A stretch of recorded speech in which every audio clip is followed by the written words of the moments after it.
Curious about how much money Adolf Hitler made? Beyond power, he built a surprising fortune through royalties and political manipulation. Let's uncover the financial secrets behind one of the history's most infamous figures. So how did Adolf Hitler, a man who was once broke and living in homeless shelters, become incredibly wealthy? It's a question that might make you scratch your head. That means when we think of Hitler, money isn't the first thing that comes to mind, right? But here's the thing, during his time in power, Hitler actually amassed a fortune. Some sources estimate his wealth in the tens of millions, if not more, adjusted for today's value. But where did all this money come from? Well, let's break it down. One of the biggest contributors to Hitler's wealth was Mein Kampf, the book he wrote while in prison after the failed beer hall putsch in 1923. Now, here's the shocking part. Mein Kampf wasn't just a manifesto of his twisted ideology, it was also a massive moneymaker. By the time Hitler rose to power in 1933, Mein Kampf had become a bestseller. Not only that, but it was practically forced onto German citizens. Imagine this, newlyweds were often given a copy as a wedding gift by the government. Can you believe it? Gifting a book like Mein Kampf with newly married couples? Really? And it didn't stop there. Government employees, teachers, and even soldiers were encouraged, or rather pressured, to own a copy. This effectively made it a near-mandatory purchase for many citizens. The book was even promoted as a gift for holidays and special occasions. Imagine the cultural power that comes with not just political control, but also with having your written work in nearly every household. Mein Kampf became an essential item in many German homes, even if some people barely read it. It was a brilliant, if horrifying, move by Hitler to ensure his wealth and influence spread far and wide.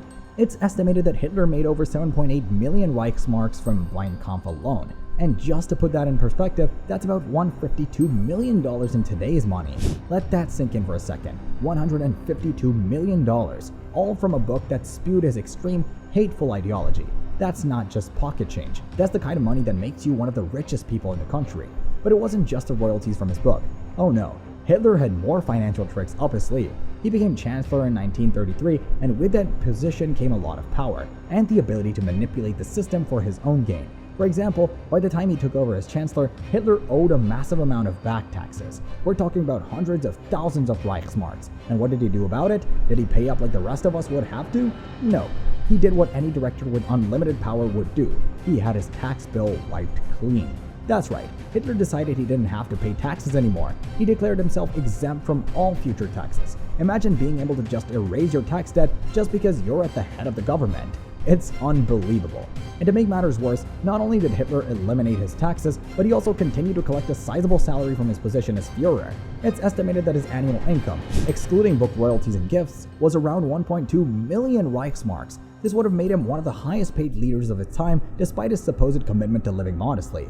With no taxes and that much income, he had incredible purchasing power. You can see how quickly his wealth grew, especially when paired with his complete control over the political and economic landscape of Germany. So there's the book royalties and the Dodge taxes, but that's not all. Hitler had even more sources of income. Wealthy industrialists and business leaders who supported the Nazi Party showered him with money. They saw him as a means to protect their businesses and get lucrative government contracts, so they made sure Hitler's pockets were full.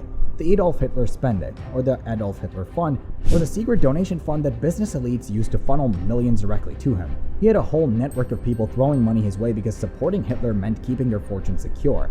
You might be wondering, what did Hitler do with all this money? Did he live a life of luxury, or was he frugal? Well, here's where things get even more interesting. Hitler, like many dictators, carefully crafted his public image. Nazi propaganda portrayed him as this simple, selfless man who lived only for the betterment of the German people. But that's far from the truth. In reality, Hitler lived pretty extravagantly. Let's talk about one of his favorite purchases, real estate. Hitler had several lavish properties, but none more famous than the Burghof, his luxurious retreat in the Bavarian Alps. Originally a small mountain chalet, Hitler spared no expense in turning it into a sprawling estate, complete with fancy libraries, guest quarters, a screening room, and even a giant picture window that looked out over the mountains. The Burghof wasn't just a home, though. It became a symbol of his power.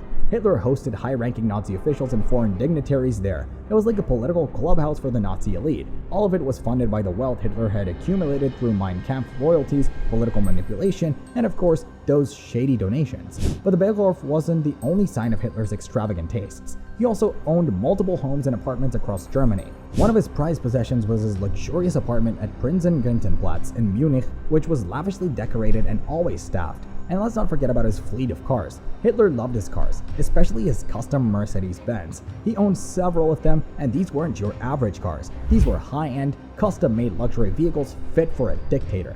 Could you imagine Hitler cruising around in anything less? And Hitler's obsession with cars didn't stop with just owning luxury vehicles. He even had a personal armored train complete with all the amenities for travel in style and safety during the war. This train allowed him to travel long distances through Germany and occupy territories without ever sacrificing comfort. He also had 3 private aeroplanes at his disposal. It's so wild to think that while so many ordinary Germans were struggling with war and rationing, Hitler was zipping around in luxury planes and trains. Despite his luxurious lifestyle, Hitler carefully crafted his public image to maintain a level of modesty. Nazi propaganda frequently showed him in simple settings, often in military uniforms or plain suits, portraying him as a leader devoted solely to Germany's cause. Even his speeches emphasized personal sacrifices and living for the nation. However, this image was nothing more than a deliberate facade. Behind closed doors, Hitler indulged in the finest things money could buy: luxury homes, expensive artwork, and extravagant gifts to his inner circle. This contrast between his public image and private life highlights how carefully dictators like Hitler manage their personas to manipulate both their followers and the broader public. Now, you might be thinking, okay, Hitler made a lot of money, but wasn't he more focused on power than wealth? And yeah, you'd be right to think that. For Hitler, wealth was a means to an end. He wasn't flaunting it like some other dictators, but he was using it strategically to maintain and increase his control. Having that much money allowed him to project an image of power, stability, and success, all while quietly funding his regime and his lifestyle. And while he wasn't building golden statues of himself or throwing wild parties, he was using his wealth to construct a political and personal empire that would keep him at the top. As the war dragged on, however, Hitler's attention shifted more toward his military ambitions than his personal finances. By the late 1930s and early 1940s, Hitler's wealth and income took a backseat to the war effort. But even then, his personal fortune remained largely untouched. Despite the immense costs of the war and the suffering it caused, Hitler continued to live in a relative luxury, often retreating to the Berghof while his military officers planned strategies and waged a war on multiple fronts. And as we know, by 1945, it all came crashing down.